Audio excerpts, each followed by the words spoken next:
Boa tarde, amigos. Estamos iniciando pela TV Educadora mais uma edição do programa Cenário Político, como acontece todos os sábados nesse horário. Hoje é com grata satisfação que nós estamos recebendo aqui a visita do Alifer Ferreira Barbosa, Alifer Levi Ferreira Barbosa. Alifer Ferreira é o nome de guerra político de Alifer. É um prazer recebê-lo aqui. Boa tarde, Paulo. Boa tarde, Marcelo. É um prazer estar nessa casa pela primeira vez, estreando aqui no seu programa. Quando o senhor me convidou, de mais rápido possível, aceitei o convite. Essa cidade que eu tenho tanto carinho, que é Batatais, onde eu me formei no ensino médio, tenho familiares aqui, não podia jamais deixar de atender um pedido seu, Paulo, que é um grande amigo também. Ok, Alifer. O Alifer é advogado, graduado em Direito Público, ex-presidente da Câmara de Brodowski também. E está conosco para a gente bater um papo aqui, até 1h30, até as 14 horas aí. Esse companheiro, Marcelo Arruda, ex-vereador eficiente de Batatais, há 25 anos na Receita Federal, e hoje você está prestando serviço na Superintendência da Receita Federal em São Paulo, como diretor de assuntos previdenciários do Sindreceita Nacional. Isso. Que beleza, um orgulho para nós, né, Alifer? Batataenses. Bom, então, muito boa tarde a todos, boa tarde, Alifer, boa tarde, Paulinho, boa tarde a todos os telespectadores da TV Educadora. É com muita alegria que a gente volta aqui a essa casa para falar um pouco sobre política e sobre o cenário nacional, que é um prazer para a gente falar, né? Hoje, então, eu já fui vereador aqui em Batatais, todos sabem, fui primeiro secretário da mesa diretora nos 2 mandatos do primeiro... Os 2 presidentes que nós tivemos na Câmara na última gestão agora me deu um branco. Foi o Sebastião Santana, não, o Júlio foi agora. Isso. Foi o Sebastião Santana Júnior e o primeiro que eu tô agora me deu um branco aqui. Mas eu fui primeiro secretário nos 2 mandatos da gestão anterior. Vladimir também, né? Vladimir Menezes. Não, Vladimir não, nesse mandato agora não. Mas eu estou há 25 anos na Receita Federal. Hoje eu atuei aqui em Batatais na agência por muito tempo e hoje eu estou trabalhando na Superintendência da Receita Federal, onde eu pretendo ainda me aposentar. Esse ano, se Deus quiser, eu consigo me aposentar para poder me dedicar mais à cidade, quem sabe de volta à política e mais à política, poder ter um mandato mais presente. Hoje recebendo aqui Marcelo Arruda, ex-vereador de Batatais, que aliás você estava tentando lembrar o nome. Isso, realmente foi o Sabaral, o presidente da Câmara no primeiro biênio, quando eu fui primeiro secretário dele. E depois Sebastião Santana Júnior, que eu também secretariei. Tá feita a correção. Para não cometermos Sabará, um grande abraço. É isso aí. Alifer Ferreira, vereador de Brodowski. Como é que é constituída a Câmara de Brodowski? São quantos vereadores, quantas mulheres? Nós somos 11 vereadores, né? Eu ocupo a primeira secretaria mais uma vez. No meu primeiro mandato eu fui o primeiro secretário do primeiro biênio. Depois no segundo biênio fui presidente. No meu primeiro mandato nós tínhamos uma mulher, que era a vereadora Luciana.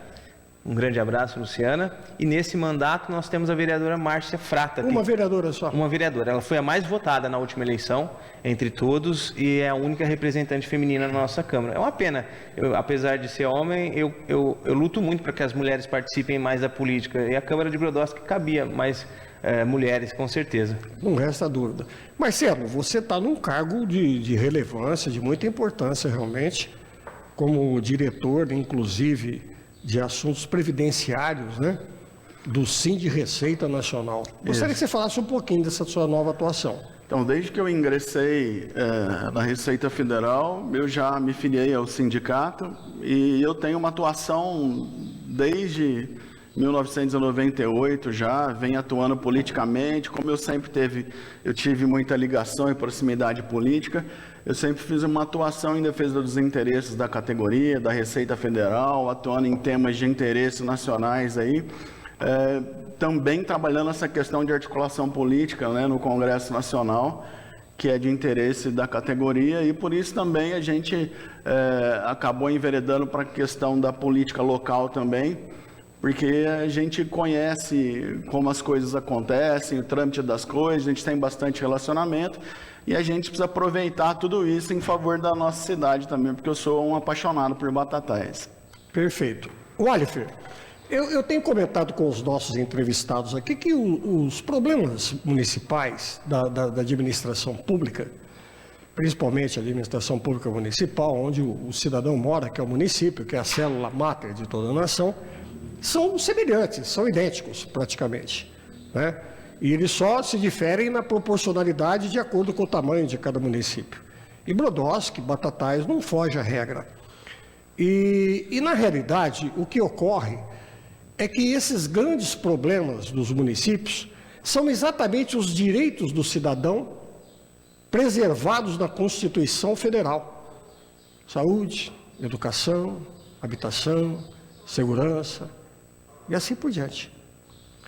Em Brodowski, estou com o Altinópolis na cabeça, em Brodowski, quais são os principais? Porque, por exemplo, falta d'água eu sei que é um problema crônico de Brodowski.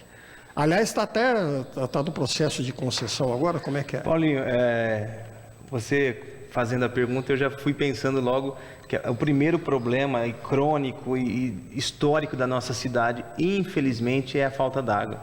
Nós temos um temor que é quando será a próxima paralisação do abastecimento e quanto tempo mais nós vamos ficar sem água. Graças a Deus, já faz meses que nós não temos esse problema, mas é um problema de décadas que se arrasta.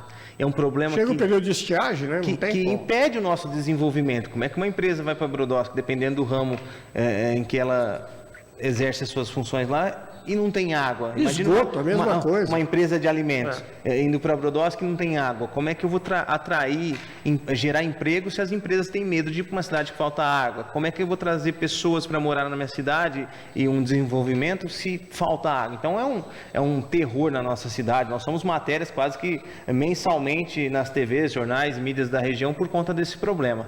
Agora... Aqui não é muito diferente. Eu ia falar, nós comungamos desse problema, só que Batatais eu acho que é um pouco melhor, e vocês têm a captação de água superficial, nós não temos. Esse é um problema sério que agrava o problema lá. Além da má gestão da nossa autarquia, que é uma autarquia que nasceu em 2004, quando foi criada, e nunca foi superavitária, sempre foi deficitária. Então, uma empresa pública que nunca foi superavitária, sempre foi deficitária. Se fosse uma empresa particular do Marcelo ou do Paulo, ela não aguentaria um ano sendo deficitária. Mas como é público, ela ainda consegue caminhar mesmo com muito problema.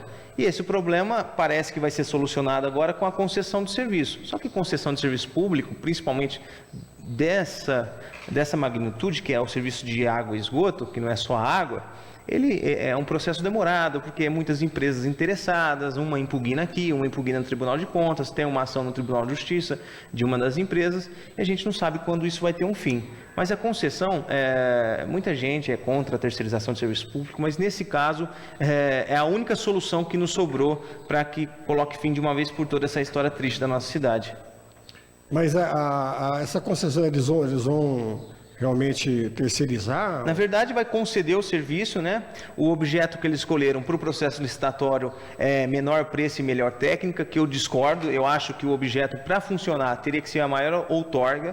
Por exemplo, Orlândia ficou com um processo de concessão de serviço de abastecimento de água e esgoto lá por quase 5 anos, tramitando com esses problemas de impugnação, suspensão do processo. Quando cancelaram esse processo antigo, que era menor preço e melhor técnica, e transformar na maior outorga, o processo correu mais rápido, porque é muito mais fácil. A maior outorga, além de beneficiar o município, que ele vai receber mais pela concessão do serviço, ela tira os picaretas, as empresas que não têm condição de executar aquele serviço por falta de patrimônio. E ela é um processo que tem menos percalço. Então, acredito que enquanto em Brodowski perdurar a menor preço e melhor técnica, nós não vamos conseguir caminhar com esse processo. E a melhor outorga seria a melhor solução, porque a empresa que pagasse mais pela outorga é a que ganharia a concorrência pública. Orlândia funcionou quando alterou para maior outorga, e eu acho que Brodowski seria mais rápido se o objeto escolhido como critério fosse a maior outorga também. E eu perguntava para o Marcelo, antes do intervalo comercial, sobre a sua atuação como vereador, que você bateu muito em cima desse problema aí, da precária iluminação que Batatais tem. E é mesmo, a nossa cidade tem uma iluminação muito ruim e ultrapassada, e eu concordo com você. Eu acho que Batatais, como uma instância turística, e se o deseja ser como de fato o é no papel, uma das principais questões que a gente tem que ver é a questão da nossa iluminação pública, que é calamitosa, né? A gente anda pela rua central da cidade, é uma escuridão absoluta. Nos bairros, então, nem se fala. E eu fico absolutamente transtornado de ver a quantidade de postes apagados que nós temos na nossa cidade. A Valéria até veio nos trazer uma informação aqui, e é uma questão que eu sempre trabalhei nas redes sociais para fazer uma campanha para que a população participe do cuidado da iluminação pública. Então, tem os canais de atendimento da CPFL, você liga, refere onde está o problema da lâmpada queimada, e eles têm até 5 dias úteis para atender a troca da iluminação pública. Ô Marcelo, eu conversava no intervalo com a Valéria, que saudades que eu tenho do Carlucci, do Aleixo, quando a CPFL era atrás da prefeitura, que quando queimava o poste da sua casa ou da sua praça, você ligava, em 15 minutos estava lá o carro da CPFL trocando a lâmpada. Hoje você liga para Campinas, para a secretária eletrônica, que vai te dar um prazo de 5 dias para tocar a lâmpada. Não, então... Será que até que ponto essas tão famosas privatizações realmente são...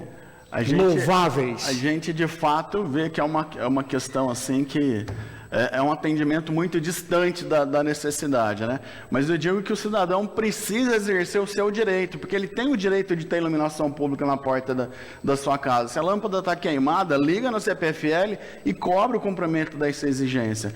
Agora, uma outra questão que nós temos é o seguinte, nós estamos num sistema de iluminação pública antiquado, né, Paulinho? A cidade cresceu, se modernizou, então Exato. O que acontece? A cada dia que passa e que novos bairros vão sendo implementados na nossa cidade, o nosso passivo vai ficando cada vez maior. Por quê? Vai implementando o mesmo sistema antigo de vapor de sódio, Exato. Que consome mais energia, que demanda maior manutenção.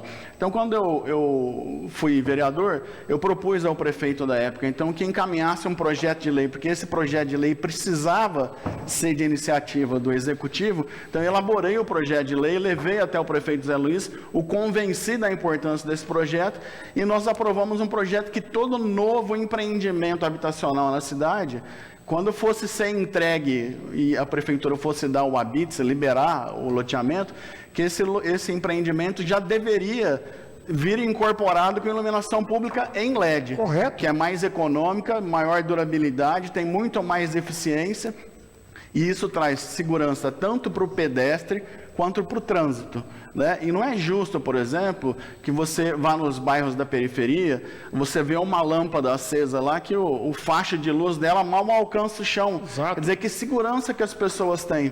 Então nós aprovamos, o prefeito Zé Luiz encaminhou, nós aprovamos esse projeto, mas até hoje a administração pública não conseguiu implementar. Por quê? Porque a CPFL ameaça o município que se algum novo loteamento for incorporado ao município com iluminação pública em LED, eles abandonam a manutenção da iluminação pública no dia seguinte. Quer dizer, nós estamos refém dessa situação. Desde que a ANEEL estabeleceu que a responsabilidade da iluminação pública deveria ser dos municípios, a gente vem nesse imbróglio, nessa luta com a CPFL, a manutenção passou para o município, foi devolvida para a CPFL, e a prefeitura também tinha débitos com a CPFL, e aí a CPFL não prestava um serviço de qualidade para nós, acusando o município de não estar pagando. Quer dizer, e a gente fica naquela enrolação, o que vem primeiro, o ovo ou a galinha? É verdade. Né? Então a gente não tem um serviço adequado. E eu também solicitei várias vezes, enquanto vereador,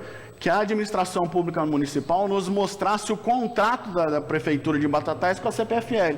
Dizer, o que nós estamos pagando para a CPFL? Em termos de iluminação pública, porque nós pagamos pelo poste aceso e pela manutenção do poste. Só que nós não sabemos, em conversas que eu tive na administração, na gestão passada, quantos pontos de iluminação pública nós temos em Batatais? Cerca de... Não, gente, pelo amor de Deus. Cerca não existe, nós temos que saber com exatidão. Se eu pago, eu tenho que saber pelo que eu estou pagando. Então, a dúvida quanto à quantidade de pontos é uma questão que não é possível de acontecer. E são todos os problemas, né, Alifer? Eu me recordo recordo, acho que foi no meu primeiro mandato, segundo mandato, se não me engano, nós estávamos em campanha política, e eu cheguei num bairro que estava sendo construído por processo de mutirão.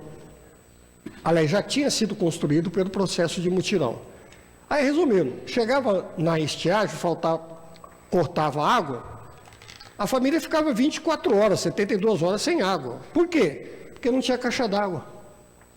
Aí eu fiz um projeto obrigando todo e qualquer conjunto habitacional daquela época, e virou lei, que todo e qualquer conjunto, a primeira coisa que tinha que fazer, caixa d'água de 500 litros no mínimo.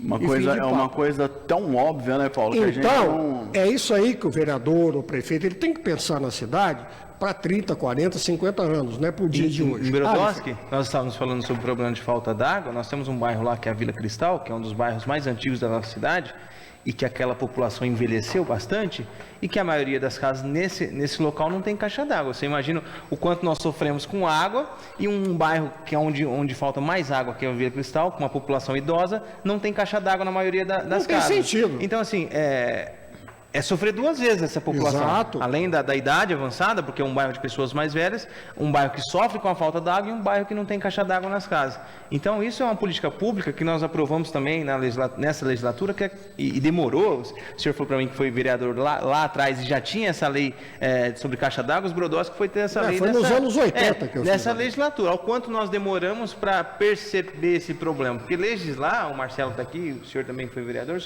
o Paulinho, é perceber o problema e criar leis para que aquilo não ocorra ou evitar aquele problema. Nós, diferente de Batatais, demoramos décadas para resolver esse problema sobre a caixa de água em todas as casas. Uma outra questão, se me dá licença, Paulinho, que eu gostaria de comentar é o seguinte: é que quando o município vai dar a autorização para o estabelecimento de um novo empreendimento habitacional, um novo loteamento, porque, por exemplo, você pega um loteamento, são, às vezes, 500 novas casas. Quer dizer, às vezes você interligar essas 500 novas casas numa rede já existente vai comprometer o abastecimento. Certeza. Tanto de quem já tinha o abastecimento, tanto quanto dos novos. Então é preciso também que nas leis de diretrizes se coloque a obrigatoriedade de o empreendedor entregar, pronto, não só a iluminação pública em LED, como nós falamos, como também a disponibilidade, eventualmente até a perfuração de um poço artesiano e um reservatório, dependendo do tamanho do loteamento e da área onde esse loteamento for ser colocado, para não prejudicar o abastecimento de água do restante da cidade. Eu já era vereador no mandato passado, quando o Brodowski elaborou o seu plano diretor, que é o plano que delimita o desenvolvimento da cidade, um desenvolvimento sustentável. Isso que o Marcelo falou. Eu fui um dos vereadores que mais brigou na época para que criasse essas obrigações para os empreendedores e para os construtores, para que não venha só tirar da cidade. Brodowski foi vítima, nas últimas décadas, de empreendimentos, loteamentos, condomínios, que não trouxeram assim, de melhorias para a cidade nenhuma, e aumentou Porque não é só o fato de eu colocar 1000 casas no local. Eu preciso desenvolver com escolas naquela região, com unidade de saúde naquela região, com abastecimento de água e escoamento sanitário daquela região. O acesso. Então, assim, as pessoas às vezes acreditam que desenvolvimento é o fato só de trazer um loteamento, um condomínio. Isso não é um desenvolvimento. Exato. O desenvolvimento precisa vir com toda Tem que ser um a prestação de serviço. sustentável, né? Não, Com e qualidade, toda, né? aquele desenvolvimento, aquele crescimento daquela cidade precisa vir com toda a prestação de serviços básicas que a administração pública precisa servir ao munícipe. Então, o Marcelo bem disse da questão de obrigar os loteadores... A questão das contrapartidas que a gente diz, né? Com certeza. Porque um dos problemas da falta de água em Brodowski foi essa crescente expansão não organizada. Perfeito. Não organizada ou com omissão por parte da administração pública. Você, Marcelo, há 25 anos na Receita, acostumado na observância da legalidade da tributação. E você, Alifer, já está no segundo mandato, né? E depois lá está sendo até cotado para ser prefeito aí na próxima eleição, ano que vem. Também, qual é o comportamento de vocês em relação à fiscalização do erário público? Tá certo? E qual o comportamento desses administradores dessas últimas décadas na aplicação desse orçamento? O que vocês pensam a respeito? Paulinho, eu peço licença para iniciar aqui. Eu falo que a primeira questão que nós temos, que é uma questão muito grave, e que eu acho que o MDB defende essa questão, que é da municipalização dos recursos, né? Quer dizer, a gente tem a arrecadação acontecendo nos municípios. A arrecadação acontece nos municípios, tanto a federal, quanto a estadual, quanto a municipal, mas a maioria dos recursos, exceto os que são de categoria municipal realmente, vão para outras esferas do governo, vai lá para o governo federal e para o governo estadual, e retorna muito pouco para o município. Então, de fato, uma questão que você chamou a atenção é o seguinte: a vida acontece no município. O cidadão mora no município, ele não mora na nação, né? O município está dentro da nação, mas o cidadão mora no município. E a concentração desses recursos na esfera federal faz com que os municípios brasileiros tenham que se tornar verdadeiros pedintes e dependentes da vontade alheia de ajudar os municípios. Então, acho que esse é um grande complicador que nós temos. Agora, de fato, a gente vê que os sucessivos orçamentos municipais que são apresentados não trazem previsões de investimentos, modernização, que é aquilo que a gente sonha, né? Investimento em modernização, por exemplo, da iluminação pública, da realização de infraestrutura, de perfuração de novos postos artesianos. Quer dizer, basicamente, os orçamentos que são apresentados anualmente são aquele copia e cola, como o Alisson bem comentou aqui. É o orçamento do ano passado, corrigido pela taxa de inflação, com expectativas de recebimento que nem sabe se vão se concretizar. Então, você acaba ficando muito, eu falo, principalmente o vereador, fica travado de apresentar emendas muitas vezes, porque não tem previsão orçamentária para que você possa realizar novos investimentos. Mas eu chamo a atenção que uma coisa muito importante é o seguinte, que as câmaras não deem um cheque em branco para o Executivo Municipal para que ele possa fazer constante suplementação, porque senão o prefeito manda um orçamento pequenininho, sem previsão de investimento, e sucessivamente durante a administração ele vai pedindo suplementação, ele vai fazendo suplementação. Por quê? Porque previamente a Câmara já deu uma permissão de 30% de orçamento de suplementação. Então eu acho que um papel primordial da Câmara é limitar essa capacidade do prefeito fazer a suplementação. Quer suplementar? Vai ter que pedir bênção para a Câmara.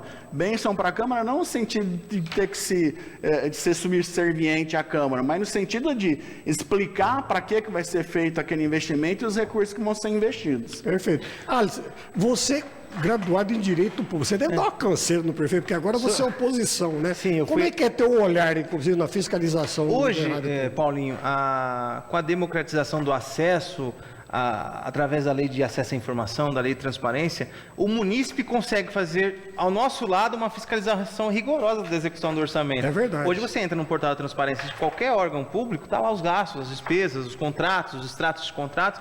Então isso facilitou. Nós estávamos falando no bastidores aqui. Até o vereador que não é muito... não conhece muito essa questão de acompanhamento, de execução financeira, execução orçamentária, com esse acesso fácil a essas coisas, hoje ficou mais fácil fiscalizar. Então, a própria população, muitas vezes acontece comigo, da própria população está atenta ao diário oficial do município ou ao portal da transparência e manda: olha, Alfred, viu esse contrato aqui? Contratou a empresa tal, com esse valor tal, para executar tal serviço. Então, hoje esse acompanhamento ficou muito mais fácil, muito mais didático, porque foi democratizado o acesso às contas públicas. E isso facilita demais. E o vereador, ele tem por obrigação, por dever constitucional, a fiscalização da execução do orçamento. O Tribunal de Contas é um órgão técnico, o TSE do Estado. E até uma coisa que eu queria falar aqui, não sei se o Marcelo comunga dessa mesma opinião.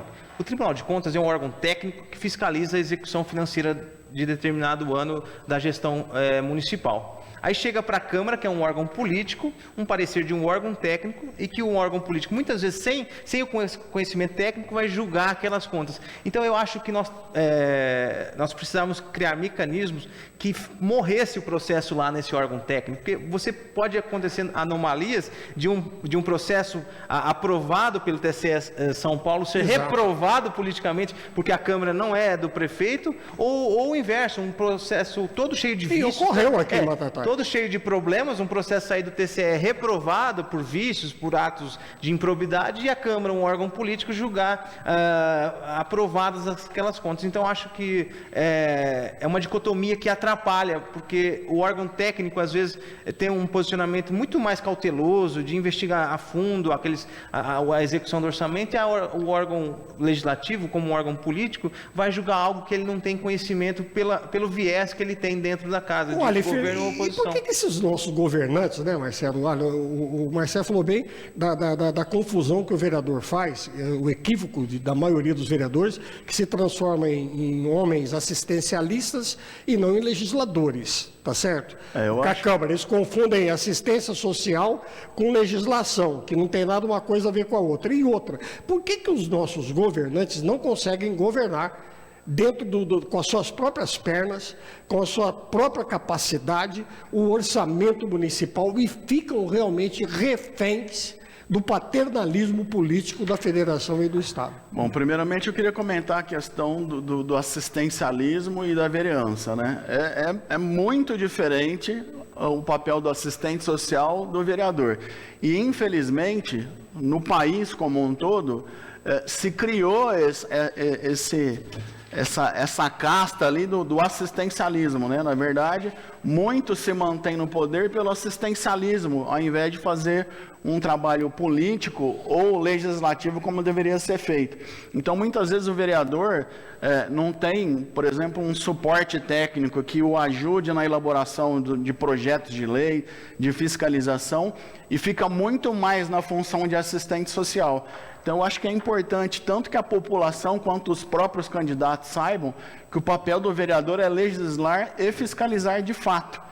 Porque senão, se confundir com essa questão da assistência social, muitas vezes a gente pode ter pessoas lá que tenham um perfil de assistência, mas que não tenham um perfil de exercer o papel do vereador. Então, essa é uma questão que eu gostaria de chamar bastante a atenção.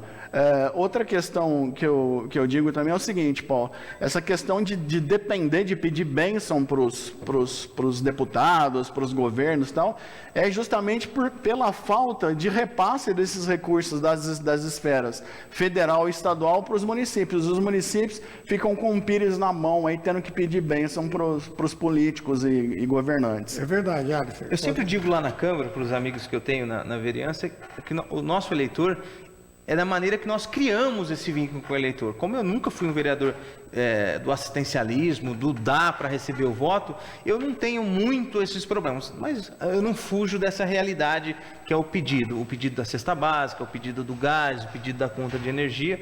Só que, como eu sempre digo para os outros amigos lá na vereança, o modo que você criou essa fidelidade com o seu eleitor vai pautar o seu mandato. Se você criou o seu eleitor nessa relação de barganha, você se torna refém disso. E é por isso que muitos políticos se tornam refém desse assistencialismo, que foi o modo que ele encontrou, traduzindo em outras palavras o que o Marcelo disse, o modo que ele encontrou de atingir aquele eleitor. Você pode atingir o eleitor de outra maneira. O Alifer está na política desde os 16 anos e eu convenci o meu eleitor e me preparei para ser vereador. E o motivo que ele vota no Alifer é por acreditar que o Alifer, com todo o conhecimento que eu tenho e com todo o tempo que eu me dediquei para ser vereador, aquilo para ele basta. Quando a gente fala que a gente pode dar o que a gente tem, quando a pessoa não consegue, ou por inaptidão, ou por qualquer coisa, essa confiança por esse viés, ela parte para o assistencialismo, que é muito mais fácil, né?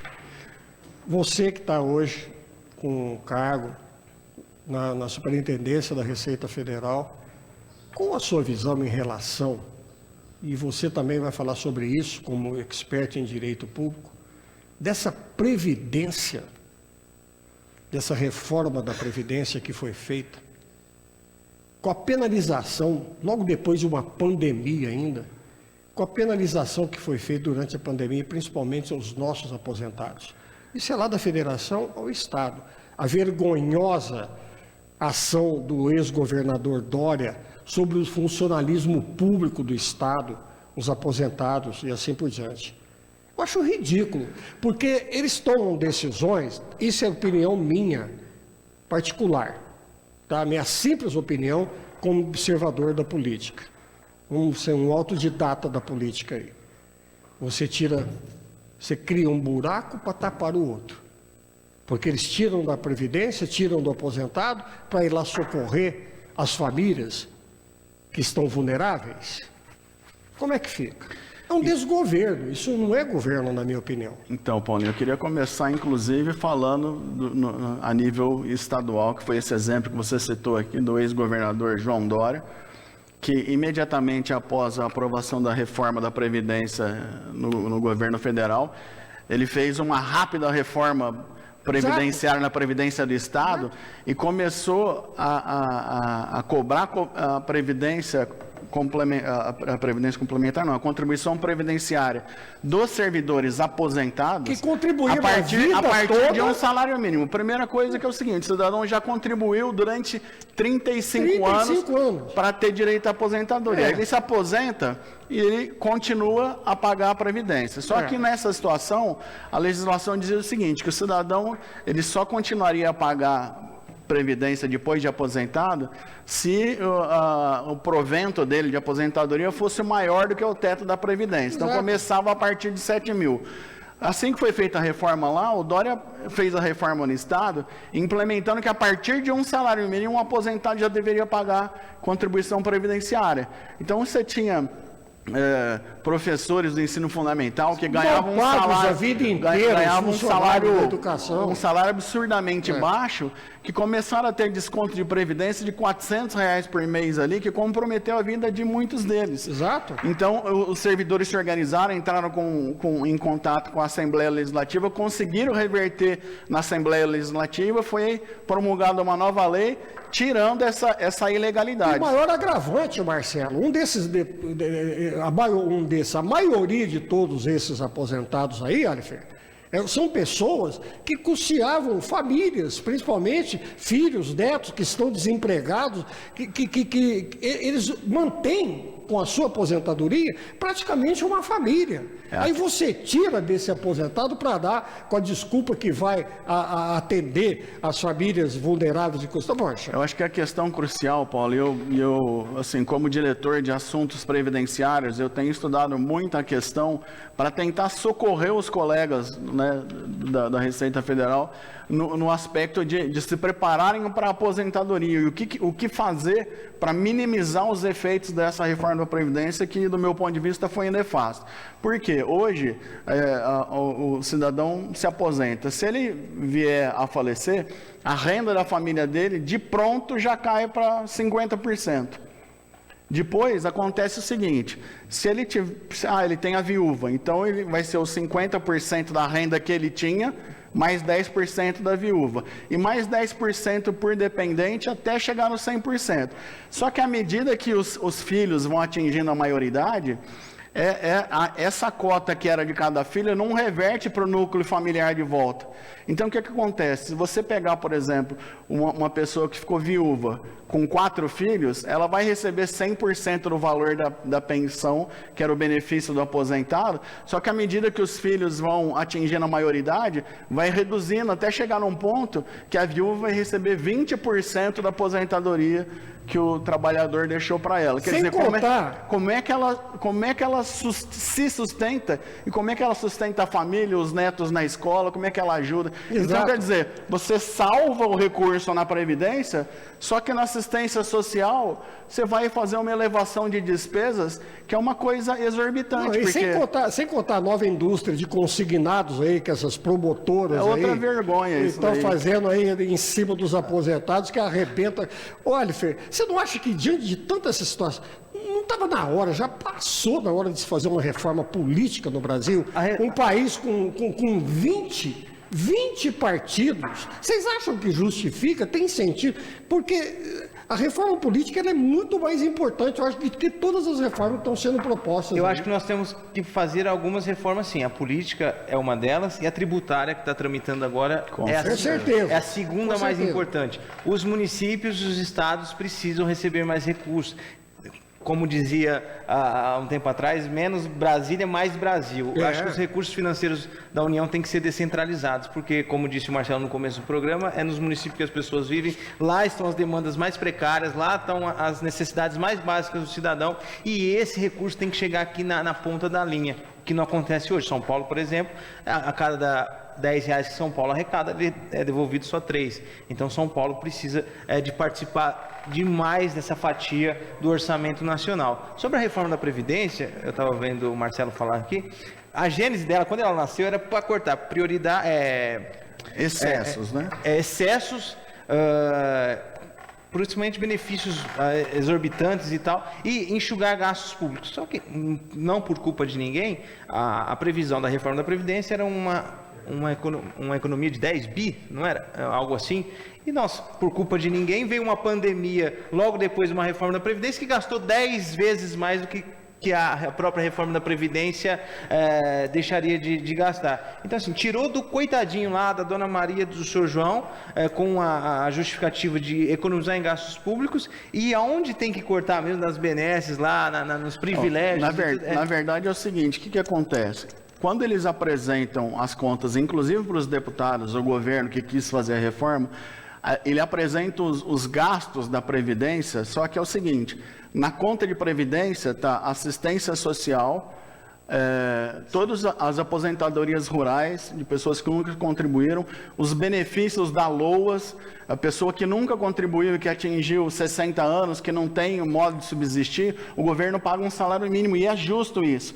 Só que para você mostrar que uma conta está deficitária, o que você tem que fazer? Você tem que fazer as entradas nesta conta e as retiradas desta conta. Quer dizer, eu ponho na conta o ingresso das contribuições previdenciárias do trabalhador e retiro assistência social, saúde, e LOAS, benefícios assistenciais todos.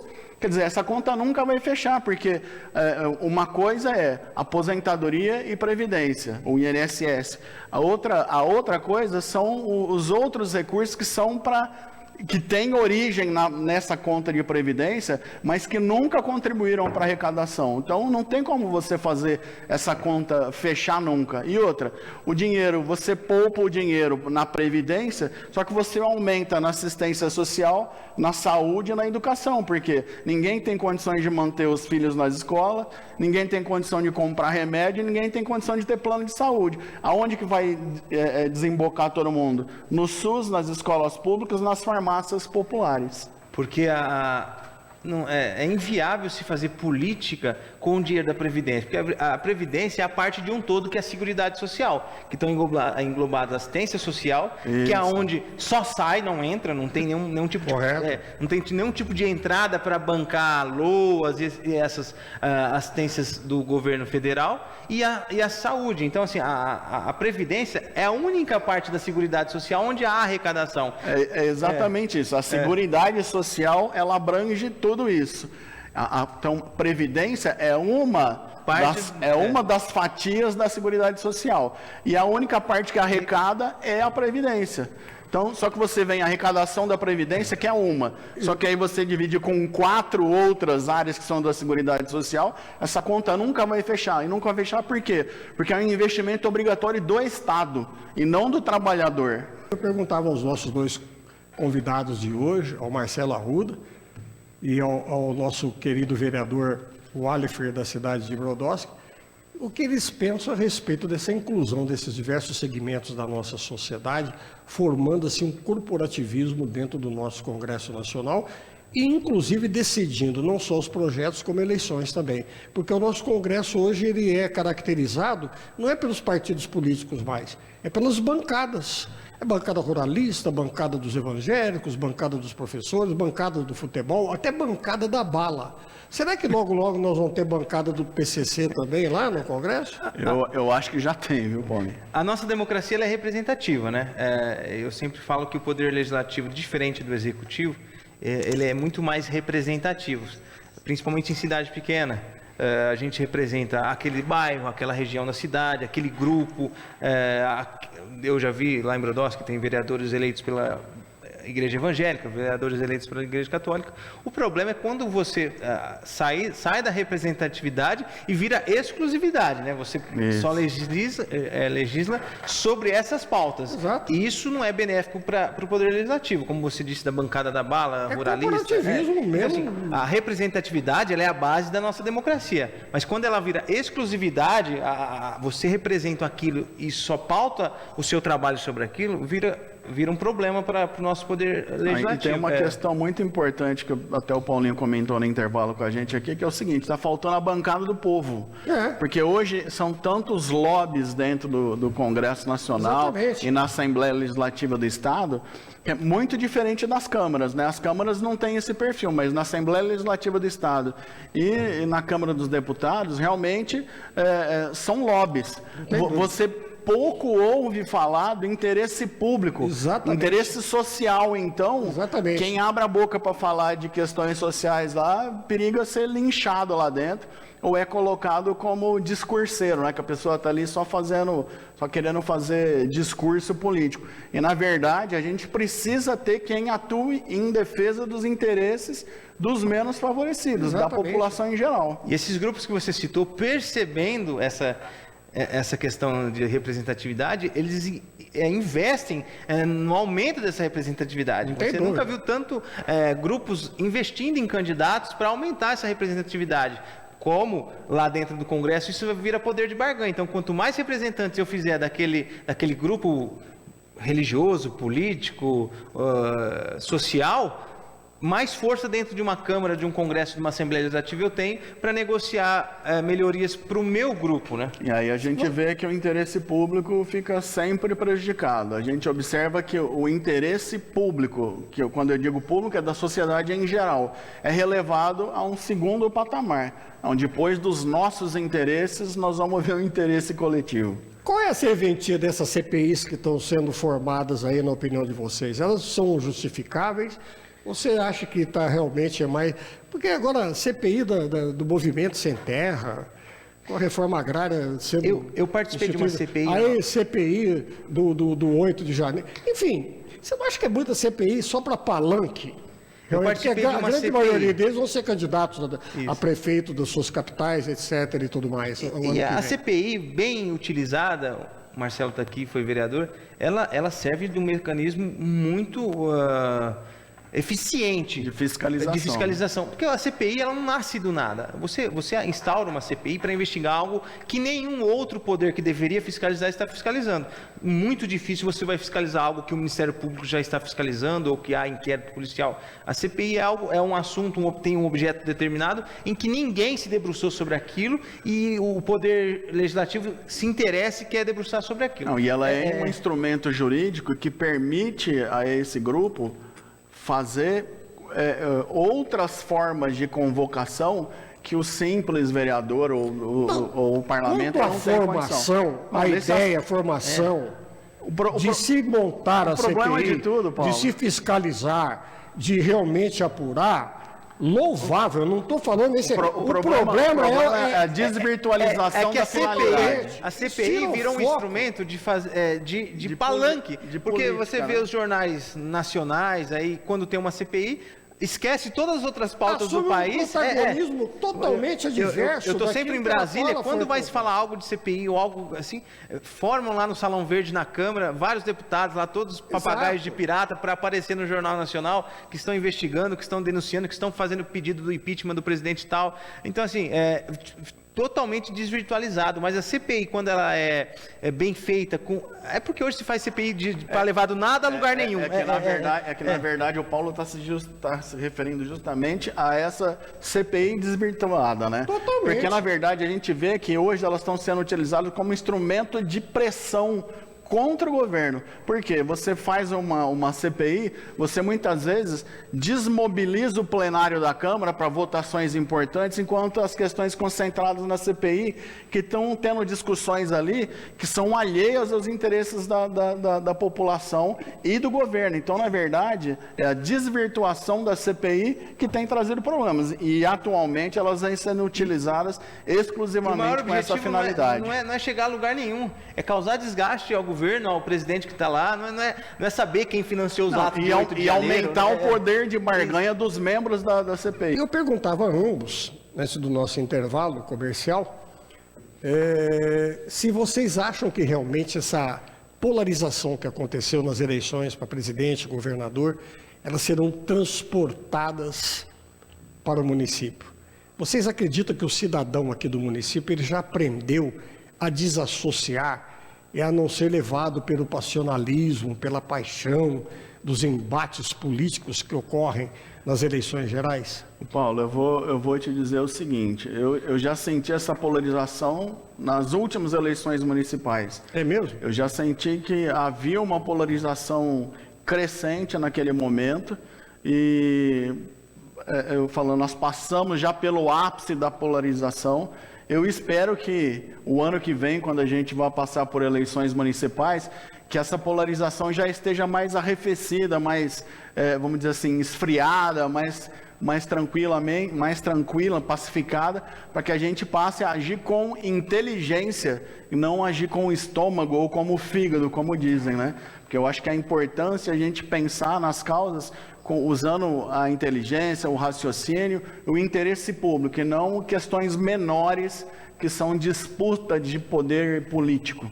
Essa polarização não é benéfica de nenhum ângulo que você olhar ela. Essa polarização que nós tivemos na eleição de 2022, que não começou em 22, separou familiares, amigos, ela não é benéfica. A população, Paulinho, quando chega às eleições, seja elas municipais ou presidenciais, ela escolhe os dois grupos, quem vai governar e quem vai ser oposição. Essa polarização, sim, ela é benéfica, porque a população não escolhe só quem vai governar, ela escolhe também quem vai fazer o papel da oposição. E esse papel de governo e oposição, ele é saudável para a nossa democracia. Mas no âmbito das ideias. Então, mas eu estou ideias. preocupado, Alifer, nesse sentido. Você viu o que aconteceu na Grishow? Está um governo instalado com o presidente Lula, que vai mandar um ministro aqui para oferecer ao agronegócio uma série de linhas de financiamento e coisa e tal, e é desconvidado para o Bolsonaro vir passear de moto. Isso aqui, é tão quer dizer, tão mesquinho, esse tipo de isso, coisa. Mas é isso aí, a campanha não terminou ainda, ela está muito presente. Não vai terminar. Batatais, Brodowski, principalmente. O Marcelo disse bem, essa polarização é algo que está enraizado no íntimo do cidadão brasileiro, e ela vai, algo que é cultural e que se torna cultural, ela não esfarela de um dia para o outro. Isso parte de nós, políticos, quebrar essa dicotomia, essa polarização tão no campo da revanche, da raiva, do ódio, que não cabe mais. Como eu disse, a oposição cabe o papel de fiscalizar e o governo de executar. Essa é a polarização que nós precisamos. E o que nós precisamos pensar é em ser construtivos, não destrutivos, né? Acho que a polarização só destrói. O que nós precisamos fazer é ter propósitos construtivos. E aí também, indo na linha de uma questão que você tinha levantado aqui, Paulinho, a questão de, por exemplo, nós estamos nessa polarização, né? O bolsonarismo contra o petismo. E onde que estão esses outros 30 partidos perdidos no meio disso daí? Quer dizer, não existe sentido no país. Eu falo as coisas com muita naturalidade aqui, porque eu não pertenço a partido político nenhum, não tenho grupo político. Tá? E já faz muito tempo que eu não estou filiado a partido nenhum, eu falo com a total liberdade, já votei desses dois candidatos aí já, não tenho porquê de esconder as minhas preferências. Agora, quando eu faço colocações aqui, se eu faço uma crítica ao ex-presidente Bolsonaro, que eu já votei nele, eu saio lá fora, o cara fala, você é comunista. Você está com umas ideias comunistas. Aí eu saio e faço crítica ao governo do PT, do presidente, todo cara. Você é fascista, você é bolsonarista. Quer dizer, está assim. Eu estou sentindo isso no dia a dia. Nos meus amigos, familiares, assim por diante. E o pior é que não acabou a campanha. O pior é que as pessoas que te chamam de fascista ou de comunista, se você sentar 15 minutos com elas para elas te explicarem o que é fascismo ou comunismo, elas nem sabem o que elas estão falando. Elas nem sabem o que estão falando. Mas o eleitor que decide o futuro do nosso país, do nosso estado, das nossas cidades, é aquele eleitor comum, que ele não é radicalizado, é aquele eleitor que até flutua de eleições para eleições. Como o Paulinho disse, eu já votei no Bolsonaro, eu já votei no Lula. Exato. Esse eleitor, que é o eleitor comum, que não tem viés partidário, é ele que decide as eleições. Ele não é ligado pelo âmago, assim, né?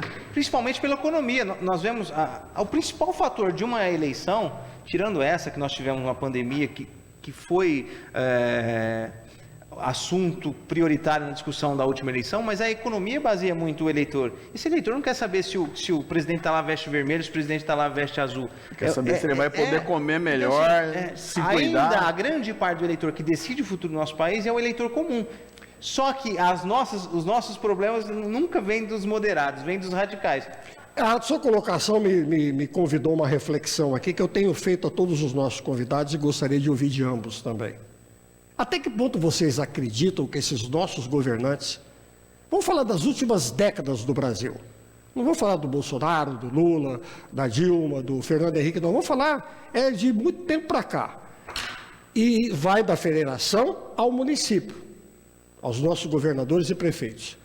Até que ponto os nossos governantes nas últimas décadas e eu até sei o que vocês vão responder, porque na maioria a palavra é não, a resposta é não, eles conseguem dar a contrapartida ao nosso povo, vamos falar do Brasil, desse impostômetro que nós pagamos. Então, aí a gente vai cair na questão da reforma tributária, que o Alifer já levantou aqui e que eu quero reiterar, que é de fundamental importância. Porque o que a gente tem que entender é o seguinte, quem paga imposto no Brasil hoje é o pobre. Somos nós. É o trabalhador, entendeu? Infelizmente. Outro dia eu assisti uma reportagem... Olha que eles vão falar que você é comunista. Eu assisti uma reportagem do Jornal da Cultura e que o comentarista, o Leonardo Sakamoto, disse o seguinte: precisa tributar os ricos no Brasil, né? E aí ele fez uma reflexão interessante, falou, olha, rico que eu estou falando aqui, não é você que comprou o teu Renegade em 24 parcelas, não. Porque, infelizmente, é o seguinte, o brasileiro ele tem uma mentalidade que ele consegue fazer um carnê de 24 meses para comprar um carro zero, ele acha que ele já está na elite. Tá? E quando a gente está falando de rico, a gente está falando de rico. Rico é quem ganha acima de 100 mil reais por mês, é o cara que recebe distribuição de dividendos nas empresas que ele participa de 5 milhões, 10 milhões, 40 milhões de reais por ano e não paga imposto. Quer dizer, uma empresa, ela fatura lá e vai fazendo distribuição de lucros. Chega no final do ano, ela distribui 50 milhões de reais para o proprietário da empresa, como lucros e dividendos, e ele paga 0 de imposto de renda. Com certeza eles vão te chamar de comunista lá fora. Não, eu sei, mas a gente tem que falar em defesa do interesse público. É a realidade. E eu estou me colocando dentro desse público e falo assim, eu sofro com a tributação que a gente paga no país hoje. Eu pago 22% de contribuição previdenciária e pago 27,5% de imposto de renda. É um absurdo. A minha mãe, que é aposentada, vai pagar um absurdo de imposto de renda esse ano. Eu vejo isso e eu fico revoltado. Enquanto tem gente que fatura horrores e que não paga nada. E uma questão que é importante, quando a gente fala do imposto, quem paga é o pobre, é o seguinte: quando você vai comprar 1 quilo de carne e você tem lá, por exemplo, 18%, eu estou chutando, tá? Mas 18% de ICMS nessa carne. Então vamos supor que você fez uma compra de 100 reais de carne, 18% de ICMS, você pagou 18 reais. Você que ganha um salário mínimo e que comprou 1 quilo de carne, 100 reais de carne, você pagou 18 reais. O cara que ganha 200 mil reais por mês, que comprou o mesmo 100 reais de carne, ele pagou 18 reais no imposto de renda.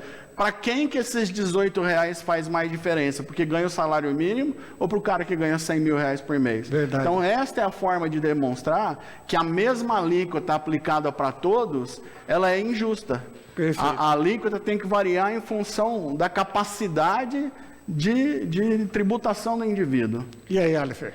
Se o Paulinho já acha unanimidade, a resposta não, entre políticos, imagina quando você sai ali e pergunta para o cidadão comum se ele acha que o dinheiro que ele paga de imposto é revertido em melhorias ou benfeitorias para ele. Se entre nós políticos a resposta é não, imagine um cidadão comum que não vê essa devolução de um serviço prestado pela administração pública conforme a quantidade de impostos que ele paga. Ele não tem uma saúde de qualidade, ele não tem um asfalto de qualidade, ele não tem uma segurança de qualidade.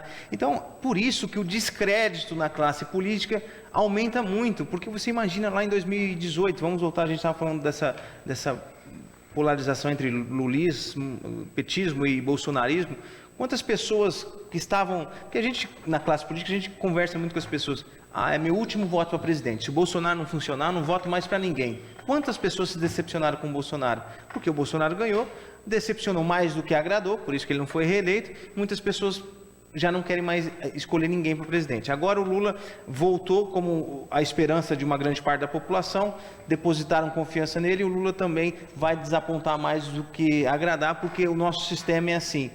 Então, assim, a população, ela acha que ninguém vai solucionar mais os problemas dela. É normal, o presidente que está lá não resolveu o problema, eu já votei nesse grupo, eles não vão resolver o meu problema. Então, a população, ela descredibiliza a classe política por conta da falta desse retorno que ela espera, que ela deposita confiança. Mas você sabe de uma coisa, Alisson, que eu acho importante é o seguinte, eu acho que o brasileiro, quando vota, ele prioriza muito o cabeça, né? Então, por exemplo, a eleição para presidente, o objetivo dele é o presidente. Ele escolhe o deputado, o senador e o deputado estadual com menor relevância. A minha última escolha, depois eu vou ver quem eu voto. E, na verdade, hoje tá mais do que provado que quem tem o poder de barganha no país é essa classe aqui. Então, se você escolhe mal o seu deputado ou o seu senador, não adianta você achar que votou certo no seu presidente da República. Então, você precisa tomar decisões conscientes de cabo a rabo, desde o cabeça de chapa até o último candidato em que você vai votar. Isso é indispensável. Então, a gente precisa tomar essa consciência, a população precisa tomar essa consciência. E para terminar a questão da reforma tributária, assim, só para mostrar a importância, por exemplo, você aí que tem o Uno Mille, que você paga IPVA todo ano, você saiba que o cidadão que tem um jato executivo, ele paga 0 de imposto sobre a propriedade do veículo automotor. Assim como o cidadão que tem um iate, que tem uma lancha, que tem um jet ski, eles pagam 0, enquanto o cidadão que precisa do veículo para trabalhar, que precisa da moto para poder trabalhar no Uber, no iFood, ou sei lá o quê, ele paga o imposto sobre a propriedade desse veículo. O grande detentor de bens lá está pagando 0 de imposto. Desculpa, olha, eu vou retornar para você. Pode concluir, Alisson. Não, era só essa questão sobre o que a população tem pensado de nós políticos. Esse descrédito que tem nos atingido pela falta de retorno. A pergunta que você disse é sobre isso, sobre o retorno em que a classe política e as administrações, seja em quais quer que seja o nível, nacional, estadual ou municipal, não dá de retorno, e o descrédito tem aumentado na população. Eu acho que as próximas eleições vai ser eleições assim muito difícil do poder de convencimento. Eu tenho o caminho para mudar. As pessoas não acreditam mais nisso. E eu quero fazer uma colocação aos nossos dois convidados. Uma colocação que envolve ambas as cidades, tanto Batatais como Brodowski. Você, como vereador atuante da sua cidade de Brodowski, você, Marcelo, também. Batatais e Brodowski têm uma característica idêntica, tá? E tem um fator de relevância dessas duas cidades em termos de divulgação mundial, que são as obras de Portinari. Batatais, estância turística, Brodowski não, né? Não sei porquê. Município de interesse turístico. Município de interesse turístico. É uma segunda divisão. Mas eu pergunto, por que essas duas cidades não conseguem fazer um turismo rentável, econômico? É que sobre o turismo, era para ser uma das pautas mais importantes da nossa cidade e acaba não sendo tratada como prioridade. Para você manter o turista na sua cidade, Paulinho e Marcelo, você precisa de mais do que só o museu.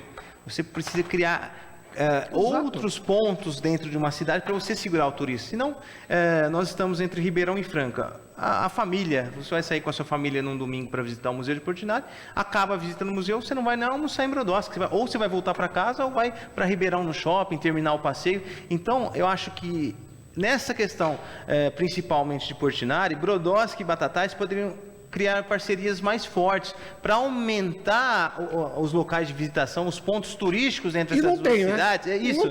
Criar um roteiro turístico de Portinari entre Batatais e Brodowski, para que nós possamos prender os nossos turistas aqui o dia todo, ou até mais de um dia, para ele pousar, para ele dormir nos nossos hotéis. Porque fica feito a Secretaria de Turismo que não faz. Para ele almoçar e jantar nos nossos restaurantes. Exato. Para ele aquecer a nossa economia. Porque só Batatais e só Brodowski não cria um roteiro de um dia todo para uma família de turistas, e ele vai preferir almoçar em Franca, jantar em Franca, Ribeirão. Eu acho... Marcelo, por que falta para Batatais se autoafirmar como instância turística? Eu acho que o que falta é justamente as pessoas da cidade acreditarem no potencial turístico da cidade. As pessoas ainda falam com desdém quando se fala que é instância turística, mas é preciso a participação do empresariado também, né? Por exemplo, você estava falando aí de se criar, por exemplo, um roteiro relacionado à questão de Portinari. Agora, se você não tiver associação das várias cervejarias que nós temos em Batatais com restaurantes para criar um roteiro gastronômico associado a esse passeio cultural do Portinari, vai acontecer isso que você falou. A pessoa vem, vê as telas, vê a casa de Portinari, vai almoçar em Ribeirão Preto ou em Franca. Quer dizer, se a gente fizer a divulgação adequada de outras possibilidades que nós temos aqui, e mais importante ainda, criar a possibilidade para que as pessoas possam permanecer no município, isso sim faz desenvolver o turismo nas nossas cidades. Então, por exemplo, nós não temos investimento na nossa região, por exemplo, de um hotel fazenda adequado. Uma pessoa que vai para um hotel fazenda, ela às vezes não está nem preocupada de sair de dentro do hotel, ela quer ir para descansar, né? Então, por exemplo, a gente tem aqui em Dourados, próximo de Araraquara, um hotel que tem lá, que é um hotel fazenda. As pessoas elas vão fazer como é que fala, um mergulho, né, no descanso. Eles entram na quinta-feira, saem no domingo, não sai nem para ir na cidade tomar um sorvete, é tudo feito no hotel. E é um hotel onde as diárias são caríssimas, tem um monte de funcionário, quer dizer, a pessoa consome tudo lá dentro, e tem passeios, enfim. Batatais está faltando isso. Eu falo assim, às vezes as pessoas acham, não, que estância turística tem que ter atrações que sejam naturais. Por exemplo, você vê a Flórida, por exemplo, os Estados Unidos. Pode criar. A Flórida era pântano. Se não fosse o Walt Disney falar, não, eu vou para lá, eu vou criar um parque temático lá, ele criou as atrações. Então, aqui em Batatais, você poderia criar as atrações. O nosso clube de campo, por exemplo, se fizéssemos uma negociação, de repente, aí, com um grupo hoteleiro, para construir um hotel fazenda naquele local ali, a gente aumentaria muito o fluxo de pessoas para cá. É uma grande sugestão. Olha, vamos deixar o turismo à parte. As duas cidades estão entre os dois grandes principais centros aqui do interior, da nossa macro-região aqui do interior, da chamada Califórnia brasileira. Isso. Batatais e Brodowski estão entre Ribeirão e Franca. Aliás, Brodowski está melhorzinha, porque nós agora herdamos 2 pedágios, né? Estamos cercados por 2 pedágios, o que atrapalha muito. Vocês acreditam que é exatamente por essa razão que as nossas duas cidades não experimentaram, assim, um desenvolvimento maior, mais estruturado, industrial?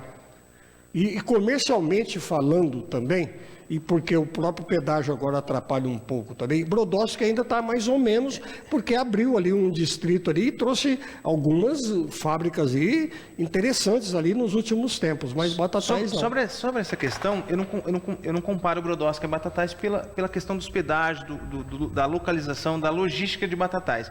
Eu comparo muito Brodowski com Cravinhos. Cravinhos está no leito da Anhanguera.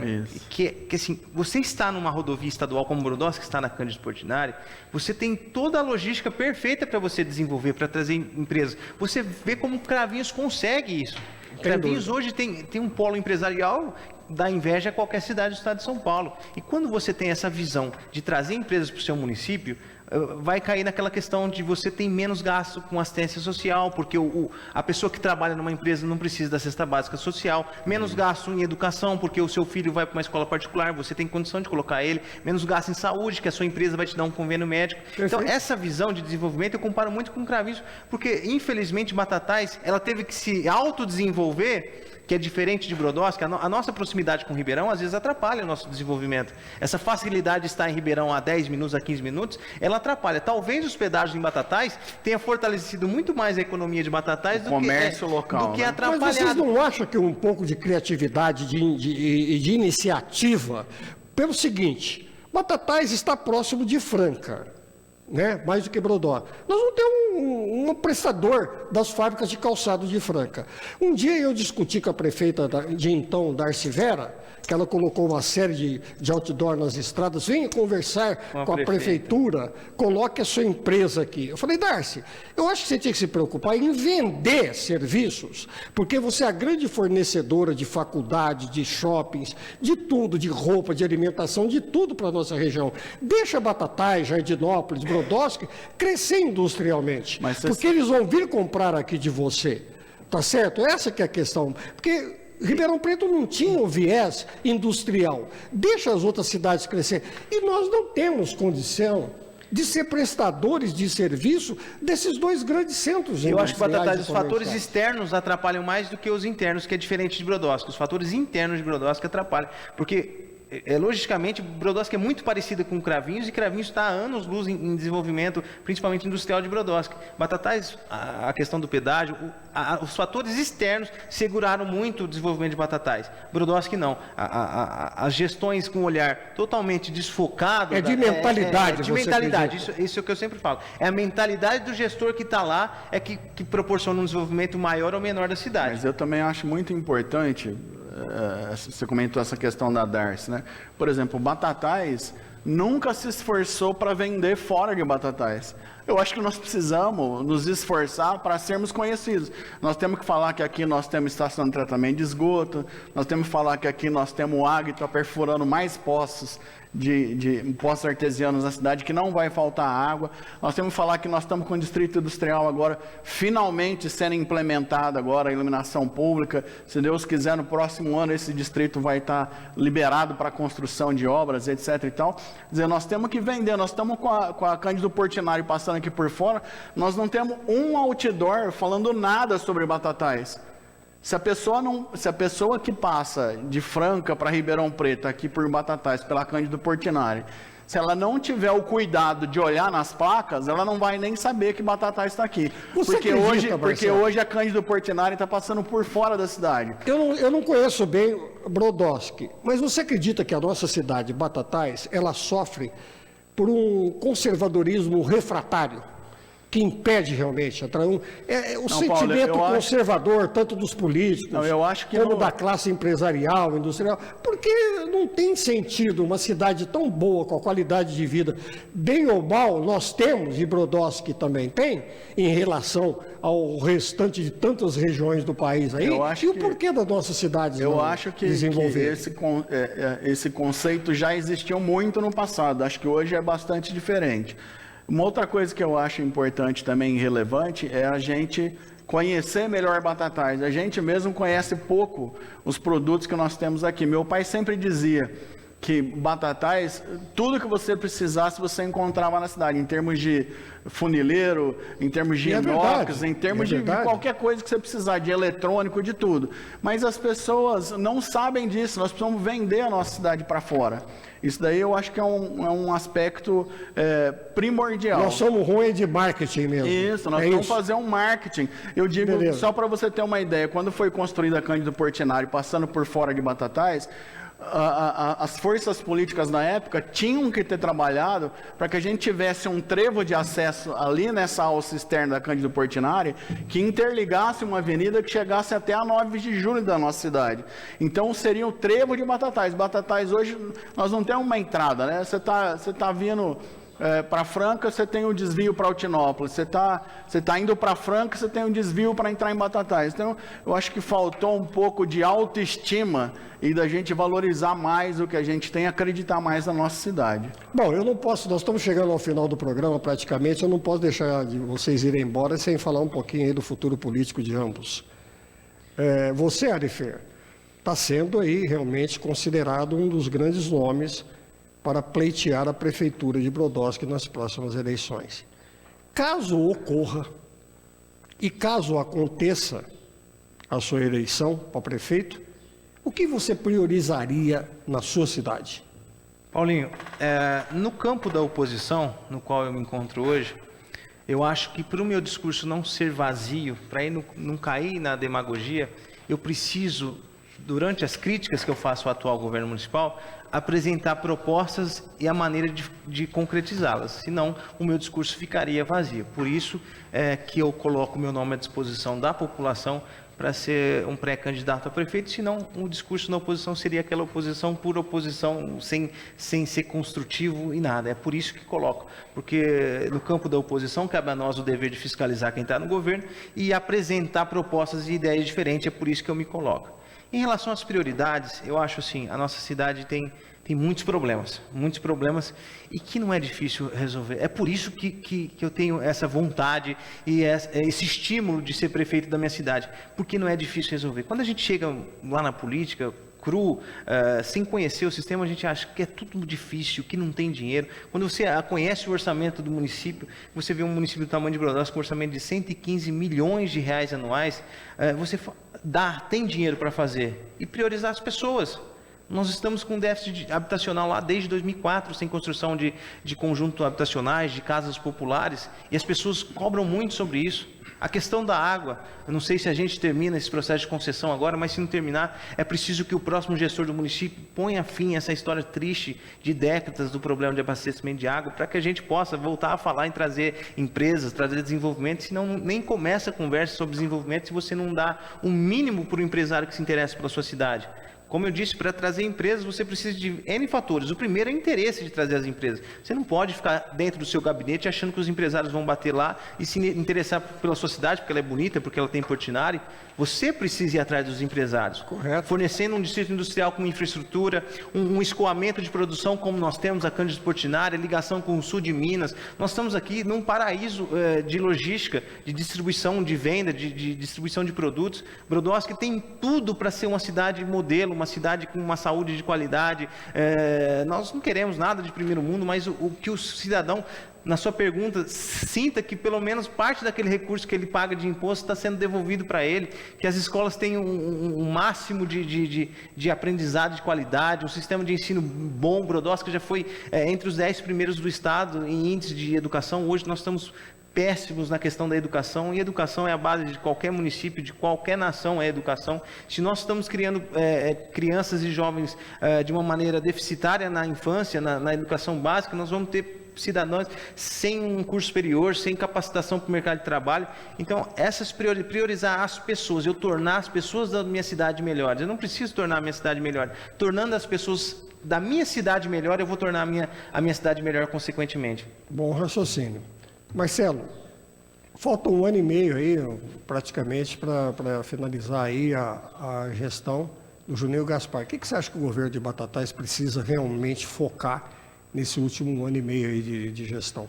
Bom, eu acho que o governo vem vindo bastante bem, tem feito bastante ações inovadoras aí. O que eu acho crucial é a gente dar andamento na questão do distrito industrial. Nós precisamos colocar esse distrito industrial para funcionar. Nós precisamos também trabalhar o marketing da nossa cidade, não só do ponto de vista de turismo, mas de empreendedorismo. E nós temos um grande parceiro aqui, que é a Associação Comercial e Empresarial de Batatais, que Você foi diretor já, que né? tem ligações com o Sebrae, com o SESI, com o Senac. Nós podemos fazer muito mais por nossa cidade. Eu acho que a gente precisa realmente acreditar em Batatais. Eu sou uma pessoa que me envolvi na política não por quaisquer outros interesses, mas porque eu acredito muito nessa cidade e eu acredito que é possível fazer diferente. Então, quando eu me lancei na política, foi sempre com essa intenção. Quando eu trabalhei buscando trazer um jeito diferente de atuar na política, com um trabalho mais técnico, politizado realmente, né? Focado no amparo legislativo da nossa cidade, na fiscalização, né? E eu sonho contribuir para que a nossa cidade possa evoluir cada vez mais. Eu sei do potencial que a nossa Batatais tem, mas eu acho que a gente precisa ser muito bairrista, viu, Paulinho? Eu falo, por exemplo, na questão de loteamentos. Batatais teve uma expansão de loteamento nos últimos 20 anos, uma questão exorbitante, extraordinária. Só que junto com esses loteamentos não vieram contrapartidas na melhoria da infraestrutura da cidade, né? Nós temos, por exemplo, a questão da Ayrton Senna. Quando se construíram aqueles loteamentos, como não exigiram dos loteadores que fizessem a duplicação da avenida ali? Quer dizer, é uma questão que tem que ser trabalhada. Você não pode administrar a cidade, do ponto de vista de planejamento urbano, fazendo puxadinhos, né? Você vai construindo um bairro aqui, depois você constrói outro lá, depois você constrói outro lá. Você não pensa como o cidadão que mora naquele último residencial, como que ele vai conseguir chegar na cidade, como que ele vai chegar no distrito industrial. Então você precisa... que eu sempre argumentei, que todas as cidades sempre, a primeira coisa que eles tinham que contratar era um arquiteto urbanista, para planejar o município não, com 10, 20, Paulo. 30, 50 anos, não para 4 anos. Eu vou dar um exemplo. Ribeirão não é modelo de perfeição para nada, mas eu digo o seguinte: Tem inúmeros bairros de Ribeirão Preto que tem, por exemplo, tem bairro lá na beira da Anhanguera.